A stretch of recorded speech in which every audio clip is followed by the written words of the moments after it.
안녕하세요. 매일 묵상. 오늘은 로마서 14장 13절부터 23절 말씀 계속해서 보도록 하겠습니다. 로마서 14장은 계속해서 이제 교회 내에서 형제들끼리 어떻게 서로 배려하고 사랑해야 되는지, 그리고 교회 내에서 흔히 일어날 수 있는 사실상 성경이 금지하지 않은 것을 금지하게 함으로써 어떤 이제 죄를 짓는 문제들에 대해서, 아주 실천적인 문제에 대해서 다룹니다. 이게 복음이 삶에서 적용되는데 되게 중요한 영역이기도 해요. 한번 살펴보도록 하겠습니다. 13절부터 보죠. 그런즉 우리가 다시는 서로 비판하지 말고 도리어 부딪힐 것이나 거칠 것을 형제 앞에 두지 않도록 주의하라. 핵심 뭐예요? 서로 비판하지 않는 게 중요합니다.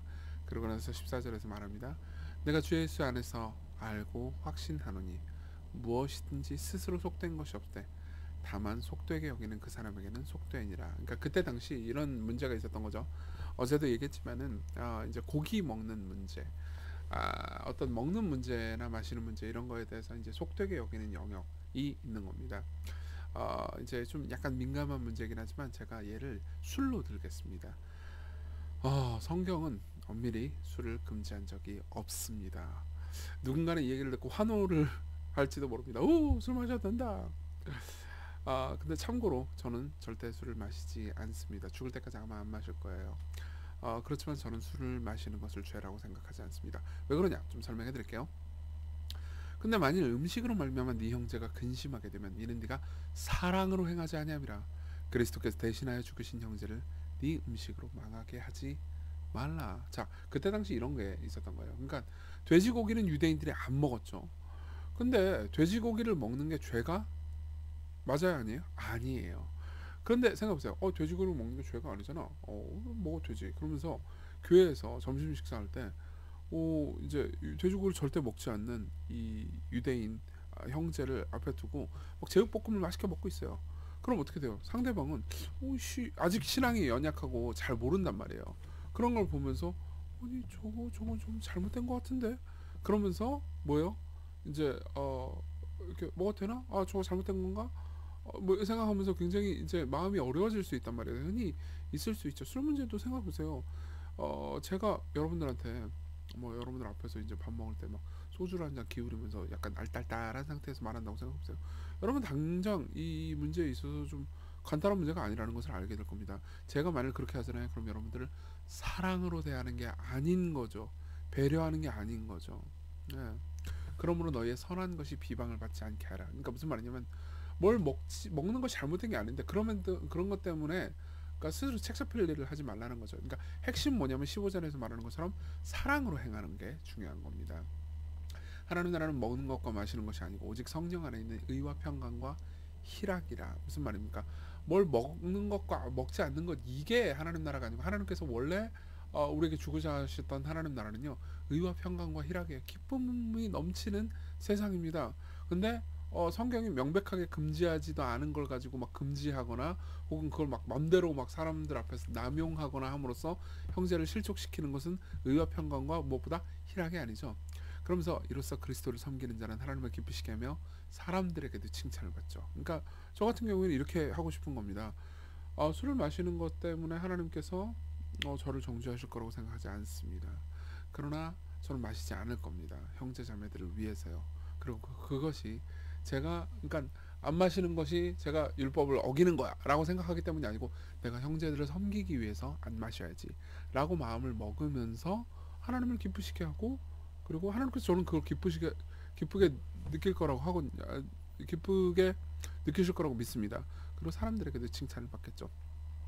제가 알고 있는 어떤 목사님 중에 이제 개인적으로 좀 알고 있는 분인데 굉장히 큰 대형 교회 목사님이 계세요. 그분은 되게 검소하게 사십니다. 정말 뜻밖에도 전 되게 놀라운 지점들을 많이 발견했어요. 그러면서 저게 참 멋있다. 그러니까 남들을 위해서 쓸 때는 아끼지 않으세요. 근데 스스로를 위해서 쓸 때는 굉장히 검소하게 사시더라고요. 그럼 당연히 그게 이제 뭐 어떤 것들을 좀 쓰는데 그게 잘못된 거냐? 예컨대 그 정도로 큰 교회 이 좀 중요한 직책을 맡고 있는 분이 예를 들면 좀 좋은 차, 그 까맣고 큰 차 이런 거 있잖아요. 그 까맣고 큰 차의 운전기사를 딸리는 게 그 죄냐? 저는 그렇게 생각하진 않아요. 하지만 그분은 그런 선택을 하지 않으셨습니다. 그러면서 되게 저는 그게 그러니까 성도들 중에서는 뭐 이제 경제적으로 좀 어려운 분들도 있고 그러시잖아요. 그렇죠? 그런 분들을 배려하기 위해서 그렇게 살아가는 것이 하나님을 기쁘시게 하고 사람들에게도 칭찬을 받는 일이라고 생각하는 거죠. 그러므로 우리가 화평일과 서로 덕을 세우는 일을 힘쓰나니 음식으로 말미암아 하나님의 사업을 무너지게 하지 말라. 만물이 다 깨끗하되 거리낌으로 먹는 사람에게는 악한 것이라. 고기도 먹지 아니하고 포도주도 마시지 아니하고 무엇인지 네 형제로 거리끼게 하는 일을 아니함이 아름다움이라. 그래서 저는 술을 안 마시는 겁니다. 예. 네게 있는 믿음을 하나님 앞에서 스스로 가지고 있으라. 자기가 옳다 하는 바로 자기를 정죄하지 아니하는 자는 복이 있도다. 그러니까 이건 이런 의미예요. 그러니까 내가 옳다 하는 바로 나를 그러니까 예를 들면은 술을 마시지 않는 게 옳아. 그러면서 그런 생각을 하는데 그리고 또 술을 마셔버린단 말이에요. 그러면 스스로 이미 정죄가 됐죠. 그렇죠. 그러니까는 이 문제에 있어서는 의심하고 먹는 자는 정죄되었다니 이는 믿음을 따라 하지 아니하였기 때문이다. 믿음을 따라 하는지 아니하는 것은 다 죄니라. 이렇게 얘기를 하는 거죠.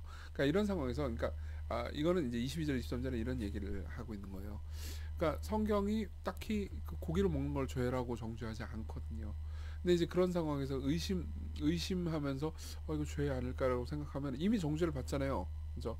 그럼 사실 하나님께서 은혜로 그들을 대하심으로써 대하는 방식으로 이제 정죄하지 않는데 그걸 의심함으로써 쓸데없는 죄책감을 가지게 되잖아요. 그럼 믿음으로 행동하는 것이 아니라는 이야기를 하는 거죠. 그러니까 이제 여러분들이 지금 되게 헷갈리실 수 있을 거예요. 왜 그러냐면 뭐 그러는 거예요, 말라는 거예요. 이런 질문이 들잖아요. 술 먹어도 된다는 거예요? 안 된다는 거예요?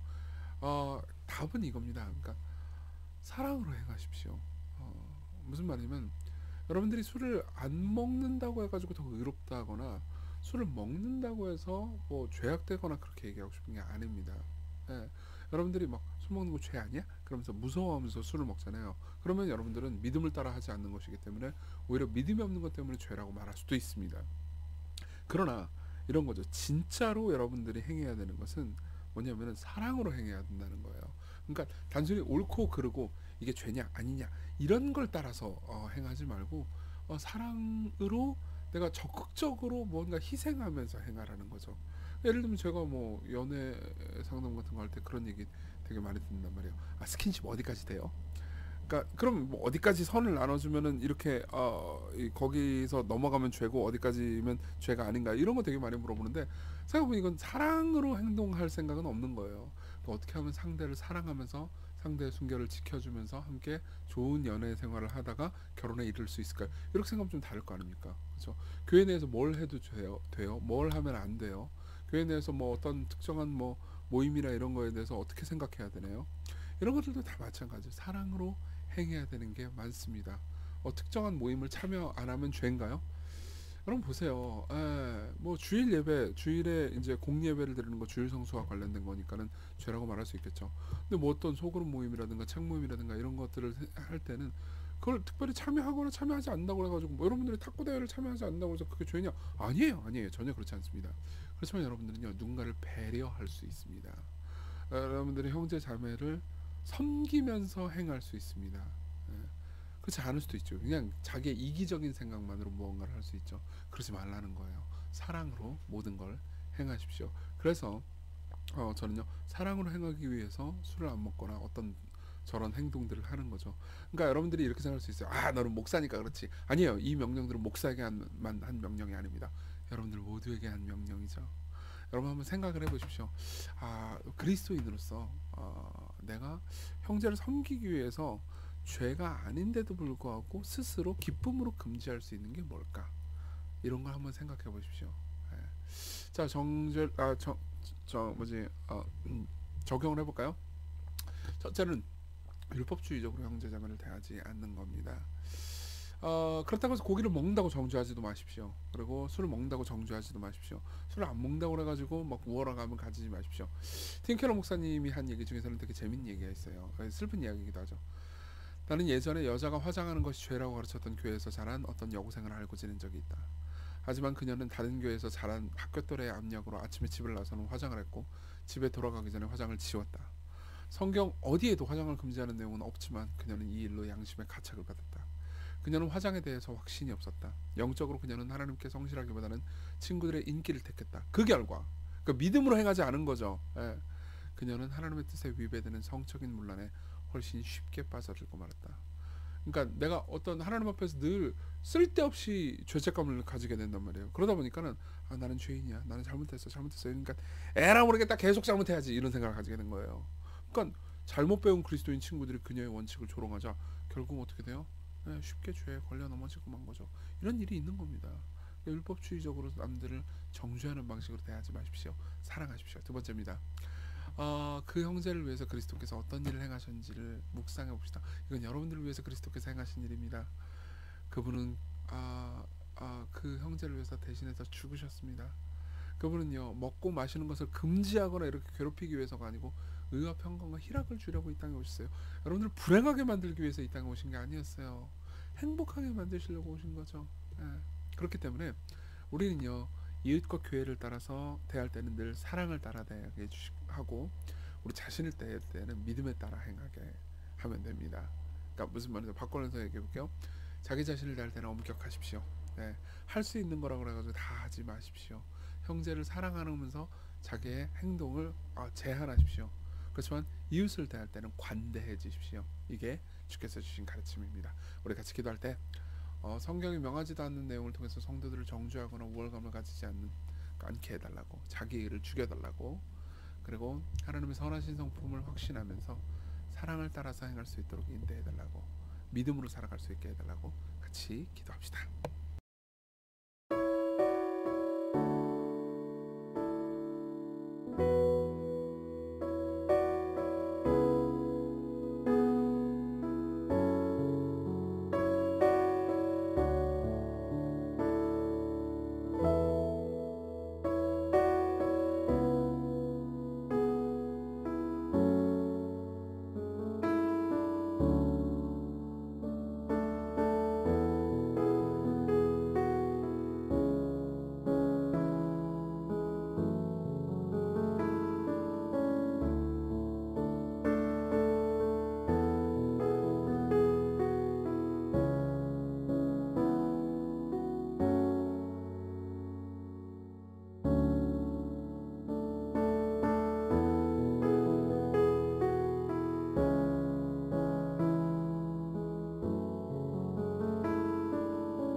기도하겠습니다.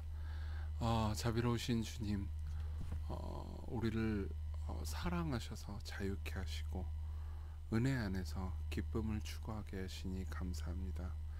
예수께서 그러지 않으셨는데도 불구하고 사랑으로 우리를 위해서 죽으셨습니다. 우리도 우리가 누릴 수 있는 권리를 다 누리면서 살아가기보다는 형제를 사랑하면서 자기 자신에 대해서 엄격하고 형제 자매들에 대해서 관대한 삶을 살아가게 해주세요. 예수님 닮은 삶 살게 해주세요. 예수님 이름으로 기도했습니다. 아멘. 네, 여러분 은혜 안에서 오늘 기쁜 하루 되셨으면 좋겠고요. 또 즐거운 추석 보내세요.